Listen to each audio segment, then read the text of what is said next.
बिस्मिल्लाहिर्रहमानिर्रहीम। अस्सलामुअलैकुम नाजरीन, तमाम तारीफ़ें ज़ात पाक की जिसने ये कायनात तख्लीक की और दरूद सलाम आखिरुज़्ज़मान नबी हज़रत मोहम्मद सल्लल्लाहु अलैहि वसल्लम की ज़ात पाक पर जिनकी वजह से ये कायनात तख्लीक की गई। तो नाजरीन, अभी अभी बहुत बड़े इंकशाफात हुए हैं जिसमें जो डिप्टी कमिश्नर हैं अली चट्टा साहब, अब अली चट्टा साहब का नाम आया तो यहाँ पर बहुत से लोग कहेंगे कि यार नहीं चट्टा, यार इस कौमी ये भाई है, इसके ऊपर अलग से वीडियो बनाएंगे, इसको छोड़े।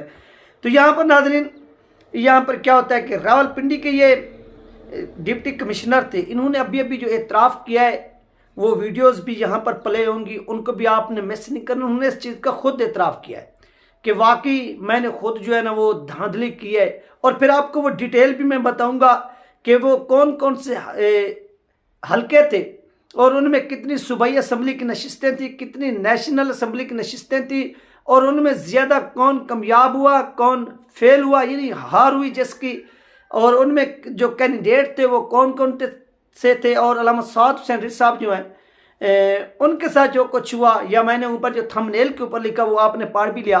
तो इस चीज़ का वो खुद भी एतराफ़ करते हैं क्योंकि साद हुसैन रिज़वी साहब का हल्का भी उस चीज़ में आता है। ये तमाम चीज़ें आप इस वीडियो के अंदर डिटेल के साथ जान सकेंगे। चैनल पर नए तो इसको लाजमी नाज़रीन सब्सक्राइब करें, वीडियो को शेयर करें और कमेंट्स भी करें। जितने भी बहन भाई देख रहे हैं ये आपसे रिक्वेस्ट है। तो सबसे पहली बात नाज़रीन, ये डिप्टी कमिश्नर ने इसकी गैरत जागी है, इसने इतराफ़ किया कि यार ये धांधली हुई है, और इस धांधली के पीछे पाकिस्तान की दो बड़ी शख्सियत हैं। एक का नाम सिकंदर रजा जो चीफ इलेक्शन कमीशन है, और इसके बाद एक का नाम चीफ जस्टिस काजी फैज ईसा। तो ये तो हर किसी को मालूम है कि पाकिस्तान के अंदर जो इलेक्शन होती है, ये इलेक्शन है, ये सिलेक्शन होती है, और यहाँ पर अपनी मर्जी के बंदे लगाए जाते हैं, अपनी मर्जी के बंदे जो है वो जितवाए जाते हैं, और इस तरह से इनकी ड्रामेबाजी होती है। वो तो हमें भी पता है, हम लोग भी इस चीज़ को, मैंने आपको याद होगा नाजरीन, जो मुझे बाकायदा लोग देखते हैं रेगुलर, उन बहन भाइयों से मेरी रिक्वेस्ट है कि मैंने एक वीडियो बनाई थी, आपको याद होगा, मैंने कहा था कि यार इस वीडियो को आप कहीं सेव कर लें या इसकी निशानदेही कर लें, इसको निकाल कर आपने प्ले करना चलाना है कि मेजर आदर राजा ने जो इंकशाफ किया कि जमात इस्लामी और तहरीक लबैक को नेशनल असम्बली की 0 नशिस्त मिलने वाली है, आपको याद होगा।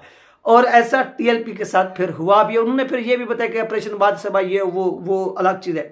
तो जहाँ पर नाजरीन सबसे पहले जो यहाँ पर चकवाल की एक कौमी असम्बली की नशिस्त थी, जहाँ पर इन्होंने कहा कि मैंने धांधली की, मेरे नीचे काम करने वाले लोगों ने धांधली की, और यहाँ पर 2 यानी एक कौमी असम्बली की थी नशिस्त, 2 थी सूबाई असम्बली की।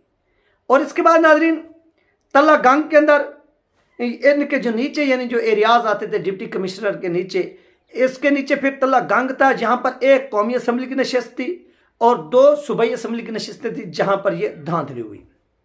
उसके बाद नाजरीन रावलपिंडी के अंदर आपको मालूम है कि बहुत बड़ा धांधला हुआ, वहाँ पर शेख रशीद भी जहन्नम वासिल हुआ, और भी बहुत से लोग, क्योंकि शेख रशीद ने कहा था कि मुझे यहाँ से जितवाया जाए नहीं तो मैं मर जाऊँगा, इस तरह की वो जो था वो अपीलें कर रहा था। उसके बाद रावलपिंडी के अंदर 6 आपकी कौमी असम्बली की नशिस्तें थी और 12 आपकी सूबाई असम्बली की नशिस्तें थी जहाँ पर धांधली हुई है। और रावलपिंडी के अंदर अक्सरियत में जो जीती है जमात, उसका नाम है मुस्लिम लीग नून। ये डिप्टी कमिश्नर साहब ने भी एतराफ़ किया, और यहाँ पर ये मैं आपको तफसील के साथ बता रहा हूँ।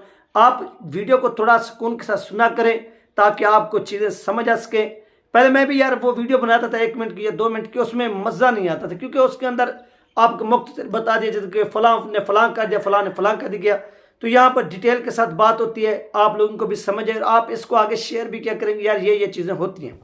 उसके बाद नाजरीन हम गए हुए थे रावलपिंडी के अंदर, यहाँ पर 6 नशिस्तें कौमी असम्बली की और 12 नशिस्तें जो थी वो सूबाई असम्बली की थी। और इसी तरह जहाँ पर जो धांधली हुई है, मर्री के अंदर 1 कौमी असम्बली की नशिस्त थी और 2 सूबाई असम्बली की नशिस्तें थी, ये आप ऊपर से गिनते आए। और इसके बाद नेक्स्ट झेलम के अंदर नाजरीन आप देखें कि 2 जो थी वो कौमी असम्बली की नशिस्तें थी और 3 नशिस्तें सूबाई असम्बली की थी। ये मैं आपको झेलम की बता रहा हूँ। अब हम चलते हैं अट्टा की जानिब, और अट्टा की जानिब जहाँ पर अल्लामा साद हुसैन रिज़वी साहब जो थे वो इलेक्शन में हिस्सा ले रहे थे। आपको मालूम है कि साद हुसैन रिज़वी साहब का यहाँ पर जितना मुमकिन था उनको हराया गया। इस चीज़ का आज डिप्टी कमिश्नर भी एतराफ़ किया, सब कुछ हो गया। वो वीडियो भी मैंने प्ले करनी है।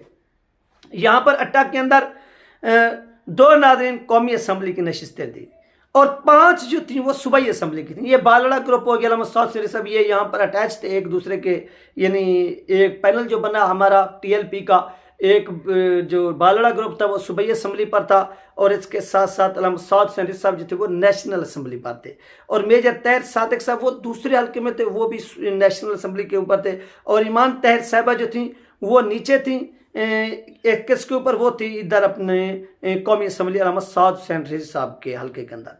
तो ये नाज़रीन ओवरऑल जो थी। और इसके बाद नाज़रीन यहाँ पर ओवरऑल देखा जाए तो जो टोटल नशिस्तें बनती थी वो बनती थी 13, यानी यहाँ पर ओवरऑल 13 नशिस्तें बनती है नेशनल असम्बली की और 26 नशिस्तें बनती हैं आपकी सूबाई असम्बली की, जहाँ पर ये धांधली हुई है। और इस चीज़ का डिप्टी कमिश्नर ने एतराफ़ किया, उसने कहा कि यार मैं खुदकशी करने लगा था, मेरा ज़मीर जागा, मेरी गैरत जागी, मैंने कहा कि मैंने ये काम किया वो काम किया यार अपनी ज़िंदगी के अंदर, अपने रावलपिंडी के अंदर या अपनी इस सर्विस के दौरान ये जो मुझसे काम हुआ है ये इंतहाई गलत हुआ है और ये चीज़ मुझसे बर्दाश्त नहीं होती और मैं इस चीज़ को पश्चे पोस्ट डालता हूँ, मैं इस्तीफ़ा देता हूँ। मैंने खुदकशी करने की भी कोशिश की कि सुबह मैं नमाज से फारिग हुआ, मैंने कहा मैं खुदकशी करता हूँ, फिर मैंने कहा कि नहीं, ये तमाम चीज़ें कौम के सामने पेश करनी, अल्लाह मुझे माफ़ करे। इस तरह से उन्होंने जो अपने अल्फाज के वो यहाँ पर प्ले करते हैं। तो ये नाज़रीन वो रीज़न बनी जिस पे आपकी 13 और 26 सूबाई असम्बली की नशिस्तें और इस वक्त इसको गिरफ्तार भी किया गया। तो आइए नाज़रीन सबसे पहले आप इसका इतराफ़ी बयान सुनते हैं, फिर इसके पर बाद में बात करते हैं। सोशल मीडिया का और ओवरसीज पाकिस्तानी इतना प्रेशर था कि मैंने आज सुबह की नमाज के बाद एक दफा मैंने खुदकुशी करने की कोशिश की है, लेकिन फिर मैंने सोचा कि मैंने क्यों ना ये सारी चीजें अवाम के पास रखूं, मैं खुद क्यों हराम की मौत मरूं और मैं ये सारी चीजें अवाम के सामने क्यों ना रखूं। मैं इस क्रम में से गुजर रहा हूं।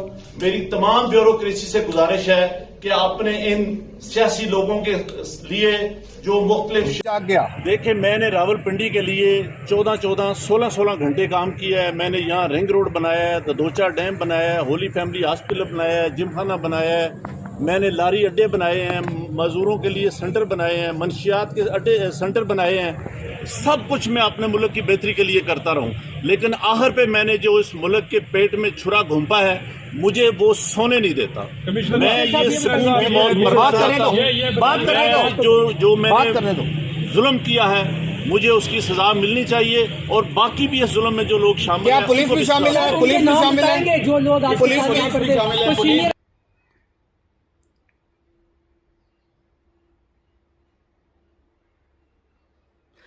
तो नाज़रीन ये थी वो डिटेल जो आप लोगों के साथ शेयर की गई। आपने मुलाहिज़ा फरमाई कि जिसमें मैंने आपके साथ ओवरऑल जो थी वो 1 से लेकर लास्ट तक 13 अपना नेशनल असम्बली की नशिस्तें होंगी और इसके साथ साथ जो 26 आपकी सूबाई असम्बली की नशिस्तें हैं वो आपके साथ तफसील के साथ बयान किए हैं और फिर वो एरियाज भी बयान किए हैं जहाँ जहाँ पर ये धांधली हुई और इस ऑफिसर के अंडर हुई है और ये बंदा खुद भी इस चीज़ का एतराफ़ कर रहा है और आपके साथ बयान की गई है। और इसमें जिसमें उन्होंने पाकिस्तान के बड़े ओहदों पर बैठे हुए लोगों को नामजद किया डायरेक्टली, जिसमें आपका चीफ यानी इलेक्शन कमिश्नर और जस्टिस काजी फैसल साहब हो गए। तो अखलाकी तौर पर अब चाहिए कि जस्टिस काजी फैसल साहब को भी और इलेक्शन कमिश्नर को भी कि आप सर इस्तीफ़ा दें, आप साइड पर बैठे। कौम इस इलेक्शन को रिजेक्ट कर चुकी है, कौम इस इलेक्शन को मुस्तरद कर चुकी है, कौम इसको मान नहीं रही। अब आप इस्तीफ़ा दें। कोई हाँ ये भी आ रहा है कि अब इस बंदे को यहाँ से उठा लिया गया है और इससे तशद्दुद का निशाना बनवाकर अगेन इससे एक मीडिया कॉन्फ्रेंस भी करवाई जा सकती है। जब इसके ऊपर तशद्दुद होगा साफ ज़ाहिर है इसके बच्चे को सामने ला देंगे, इसको हम उड़ा रहे हैं या इसकी बच्ची को, ये मैं आपको मिसालें दे रहा हूँ। यार किसी भी तरह इंसान को मजबूर आपको या मुझे या मेरे वालिदैन को मेरे सामने या बहन भाइयों को खड़ा कर दिया जाए तो वो मनाजिर भी, वो कैफियत भी, वो एहसासात भी और हो जाते हैं यार। तो इस तरह हो सकता है कि ये अपने बयान से मुकर भी जाए, लेकिन ये जो इसने बात की है इसने बहुत ही खूबसूरत और ये अहम तरीन बात कि ये शख्स इस महीने के यानी आज जो 17 फरवरी है, ये 28 फरवरी को रिटायर हो रहा था अपने ओहदे से। इसने इस्तीफा दिया, सब कुछ किया और ये इल्ज़ाम लगाए या हकीकत बयान के। मुझे तो हकीकत लगती है जो आप लोग के साथ शेयर की। लेकिन ये देखें कि यार एक शख्स जो इतनी सर्विस करता है, फर्ज करें 60 साल ही पाकिस्तान के अंदर ओवरऑल जो है रिटायरमेंट ही होती है या जिनकी तरक्की हो जाती है ऊपर भी चले जाते हैं, तो कोई बंदा अपने अख्ताम के ऊपर, और वो भी 8 दिन रह गए या 10 दिन रह गए रिटायरमेंट से, और उसको मरात भी मिलनी थी 2-2.5 करोड़ प्लाट वगैरह, उसने इन तमाम चीज़ों को रिजेक्ट किया और कौम के सामने हक़ाइक़ रख के इस्तीफे दिए और अब ये शख्स गिरफ्तार हो गया है। गिरफ्तारी के बाद इसका क्या मौक़िफ़ आता है, इसके ऊपर मज़ीद क्या तहकीकात होती हैं, वो भी आप लोगों के साथ शेयर की जाएंगी। अपना ख्याल रखिएगा, मुझे दुआ में याद रखिएगा। मिलते हैं नेक्स्ट वीडियो में। अल्लाह हाफ़िज़।